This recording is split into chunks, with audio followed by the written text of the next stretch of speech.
That's a lot of people, Utah, I'll tell you what. We're going to be here for a couple hours. Get comfortable. Bring the best libs that Utah has to offer. Charlie Kirk died today while on his Utah stop of his Prove Me Wrong tour. We need to give Steven Crowder his credit for that too, people out there. But, you know what I'm saying, he was ironically shot after bringing up gang violence. Donald Trump paid his tributes, and many other right-wingers also shared sentiments. But not everybody was so empathetic about the situation. So I just watched a video of right-wing influencer Charlie Kirk being kissed in the neck by what some would call a bullet. The most interesting part that I've seen about this conversation is people saying that violence has no place in political ideologies. That violence has no place in political ideologies. And I, for one, would just like to say, hey, niggas get shot every day, B. And I'm sure they get into more truly celebratory videos out there. But that video definitely made a valid point while also not being empathetic, which Kirk really was a fan of himself. He would say, I feel your pain. Instead, it is to say, you're actually not in pain. So let's just, very short clip. Bill Clinton in the 1990s, it was all about empathy and sympathy. I can't stand the word empathy, actually. I think empathy is a made-up New Age term that does a lot of damage, but it is very effective when it comes to politics. Sympathy.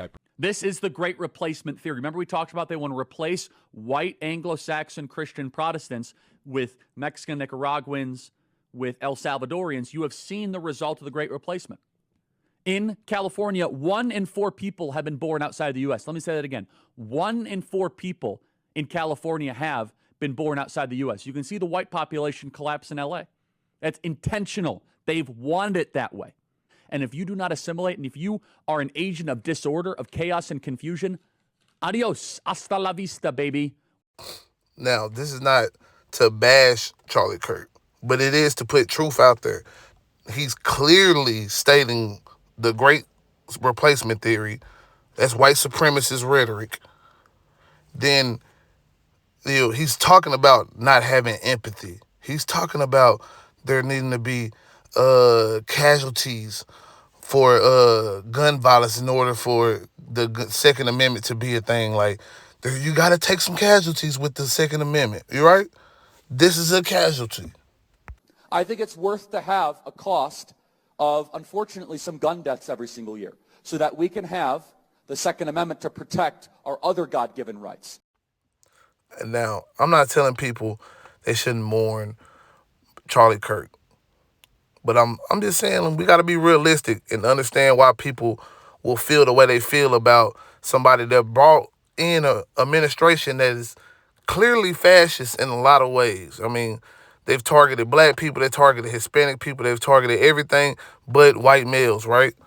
And except, a lot of times they have targeted them indirectly by taking away certain programs that affect poor white males, right?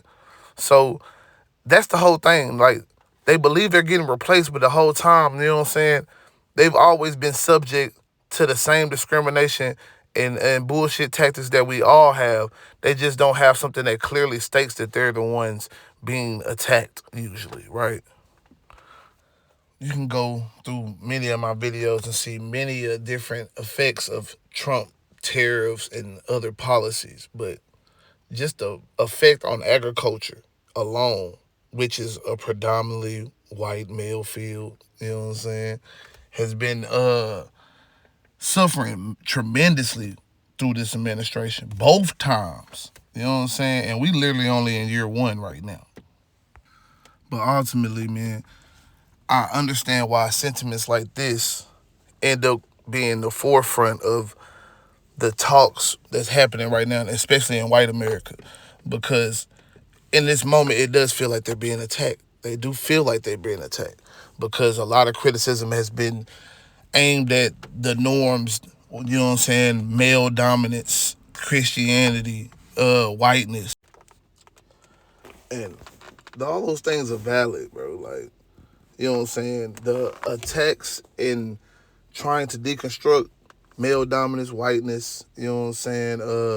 Whatever, patriarchy, with all the stuff they talking about, the LGBTQ stuff.